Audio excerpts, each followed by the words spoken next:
Okay. Good afternoon. Thank you all for taking the time to join us. We just want this, we're going to try to make this brief. We've made some slight updates and changes to the work plan for fiscal year 22, and we just want to point them out to you before we send the contract documents out. You should expect to receive them by the end of the week. My name is Amy Kohler, and with me I have Katie Hansen and Matt Ciotti. We are the contract unit that handles these documents. So what we're going to discuss this afternoon,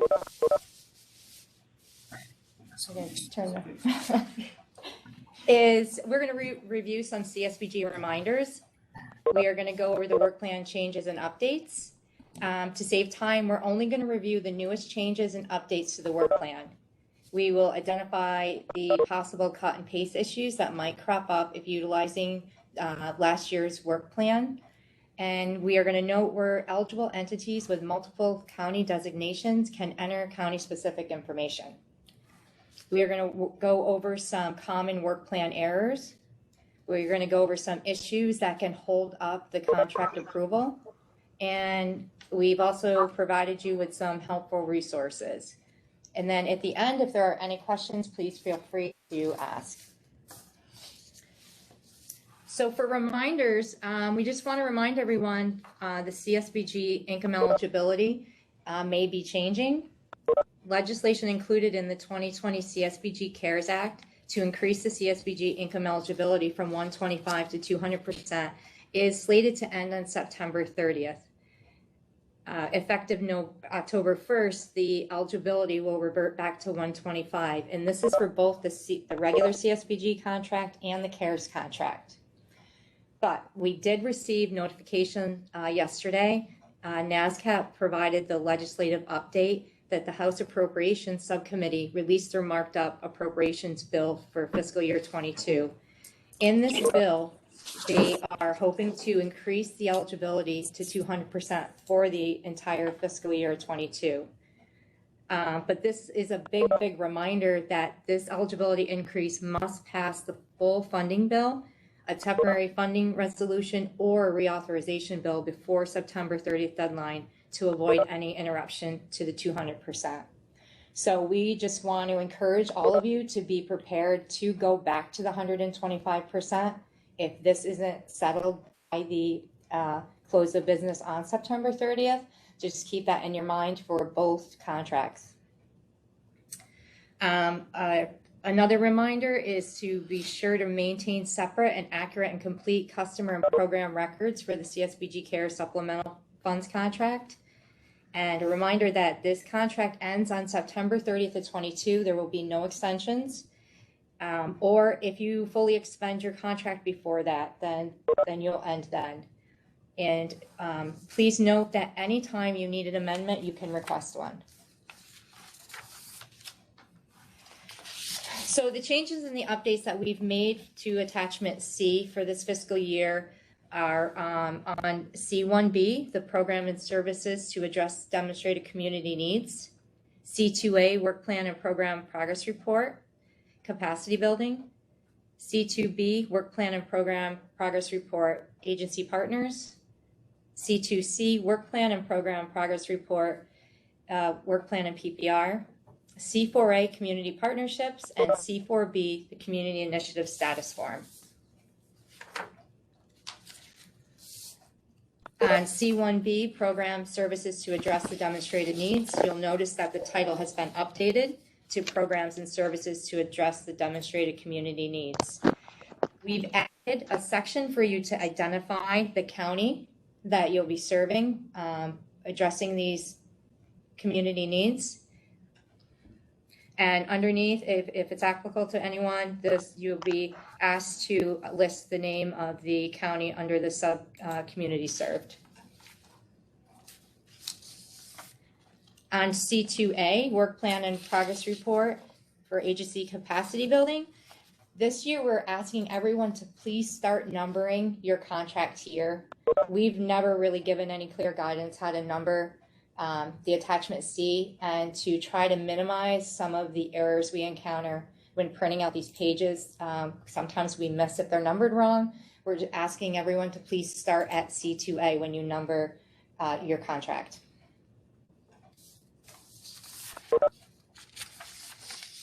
C2B, the work plan and program progress report for agency partners.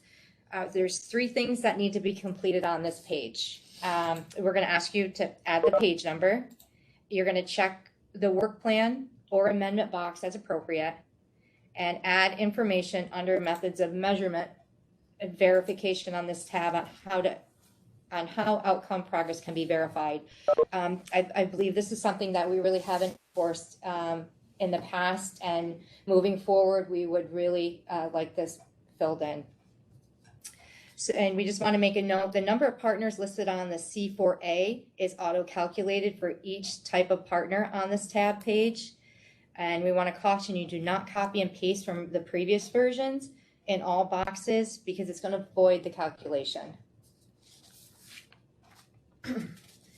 This next slide shows the changes that we were just talking about. Number 1 being the page number, number 2 just checking the work plan or amendment, and number 3 is where you put the methods of measurement verification.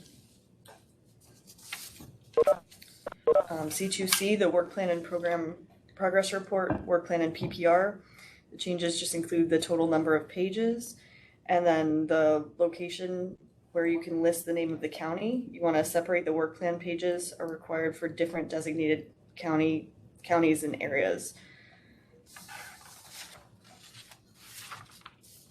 C4A, the community partnerships. You're going to enter the name of the organization and then select the type of organization from a pull-down menu. This is where the count of the partners from the C2B will be drawn. Then you're going to add a brief description of involvement, what the role of the partner is. There's 2 examples. Example 1, this partner will provide participant referrals to the Summer Youth Jobs Program. Example 2, each agency will allow the other to utilize space within the other's outreach center 1 day per week, allowing customers greater accessibility to both agency services. A note is both the number of partners listed below and number from attachment C2B auto-calculate. And just caution, this information will not copy and paste easily from the previous versions of the work plan. Another reminder, we just want to identify only the organizations that you're actively working with. And then this is what the C4A page will look like. You can see the changes described previously. Name of organization, like I said, type of organization will be a pull down, and then a brief description of the role of the partner. C4D, the community initiative status form. The change on this page is just to show that this tab page is optional and not required for contract submission. Just a note that the page after this, the C4E, continues to be required.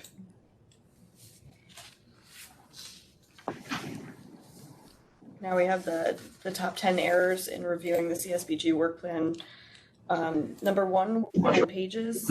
If the annual target doesn't match the benchmark or milestone. Is it changing? Like the samples, I'll go through it at the same time. Under work plan pages, if there's too much text, the goal is to keep the narrative simple. The way that these are written, the text is often hidden as it expands past the size of the cell, so when they get printed out, the information isn't shown. The summary, CSBG direct funds amount is miscalculated, or on the summary page, the formulas are removed. Other errors on the planned use page, the goal totals are miscalculated or the direct amount is off. Throughout the contracts, if there's spelling errors, missing or incorrect contract numbers, which is usually because of copy-paste issues from previous versions, an incorrect contract period, which is typically due to copy-paste from the previous versions, and the top errors and amendments are usually if there's quarterly progress amounts included under PPR number achieved columns, or if there's strike-through and red text included in the submissions. Okay, we just wanted to take a moment to go over some issues that can hold up your contract approval when we get to the end. One of the biggest issues that we come across is the vendor responsibility questionnaire is outdated. this needs to be updated every 6 months. And even if you're 15 days out, before that, we can't submit the contract, anything that it is within 15 days of expiring. So this is just kind of, just to keep you reminded to, monitor when you guys need to update that. The certification of workers' compensation and the disability insurance, the same thing. If it's going to expire within 15 days, we cannot submit that. And, we'll have to reach out to you for updated copies.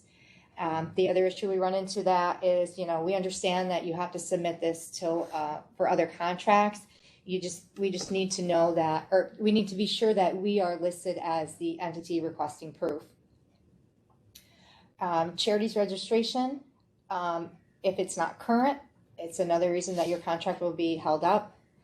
If Grants Gateway, you're not pre-qualified, even if it's with Department of State, we still can't submit that without that saying pre-qualified.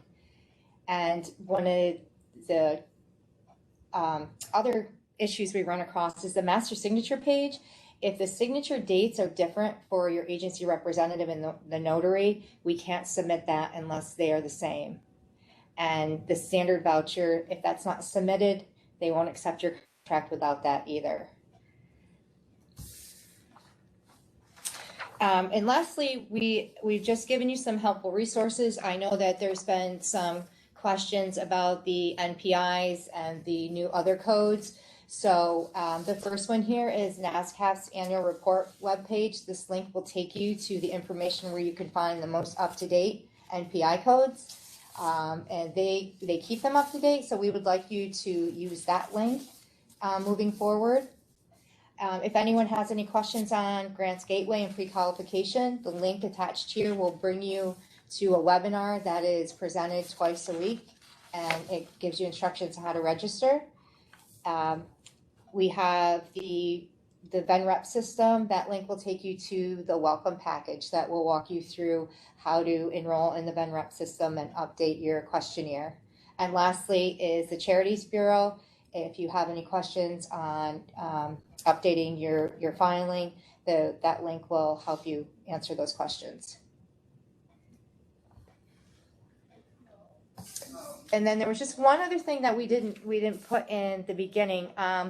This year when we send out your contracts, we have pre-filled your agency name, your contract number, the contract dates, and your allocation. And that's all we have. If anyone has any questions. Is this going to be, are we going to be able to get the slides? Because you went through this very, very fast. Yes. That was my question. Yes, we'll send you the slides. I have a question as well regarding the work plan. So if we have specific programs that serve 2 counties, we now have to split up the work plan. How many in each? Our agency is Community Action of Greene County. However, we have a couple of programs that also serve Columbia. So the intent of the split of the county on the work plan page is I'm not sure if any of you heard this was discussed last year in the regional meetings, that anyone that wasn't originally a dual county would have to separate their budget. And I can't tell you when that's going to happen. You guys will receive a training sometime soon from Fiscal on the attachment B, and they will discuss that further. So we added that on the work plan. So in your case for your county, I would say no, you wouldn't have to split that. Now, if you were a dual county where you guys have merged, then I would say yes, you need to split that. But you'll get further guidance when you get the training from the Fiscal reps. Thank you. So when is that training going to be? It's very soon. And the holdup was because of the decision on the attachment B and if the counties were going to need to be switched. So that decision, I believe, is going to be made by the end of the week. And then you guys will get notification of when the training will be. So, and I understand, we're going to release these contract documents towards the end of this week. And if you want to wait until you get that training, by all means, we'll give you plenty of time to return them.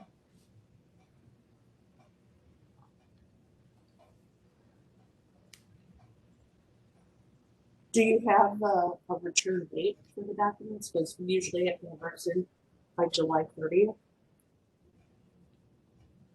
Oh, I didn't hear you. Can you repeat that for me, please? Sure, our reapplication period, usually we have to have it in by July 30th. So what kind of time period are we talking? I'm looking at having your due date be around the 3rd week of August. Thank you. Yep. So if we have a multi-county and we're gonna have to split it, is it gonna be longer than that? From the 3rd week of August?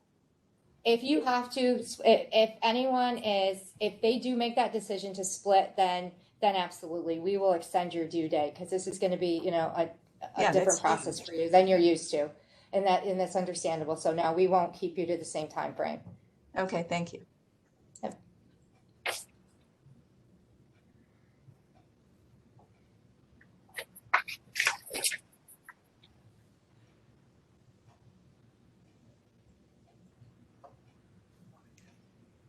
Okay, and anything further?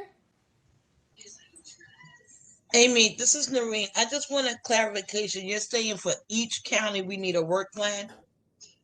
No, you guys, not for your agency, no. Oh, thank you. Wow. All right, thanks. You got it.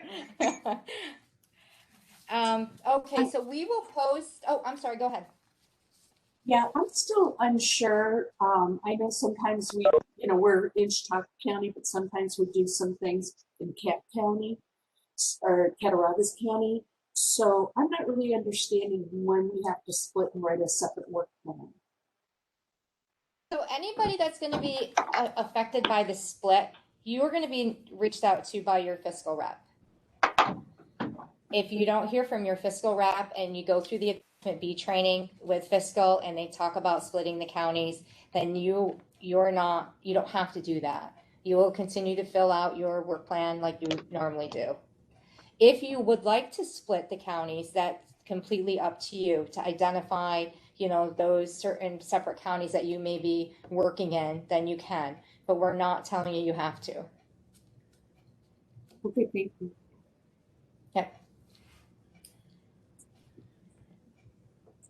That's it. Okay, so we will put the recording, and I apologize we went too fast, and the slides on our website, and we'll send out, everyone should have got the slides before the presentation today, but we'll be posted up there by the end of the week. And if you have any questions, moving forward, please feel free to email the ARU, and we'll do our best to answer what we can. I've not gotten the slides. Did not get the slides before the meeting. Okay, well, we'll post them on our website so everyone has access. All right, thank you all for your time.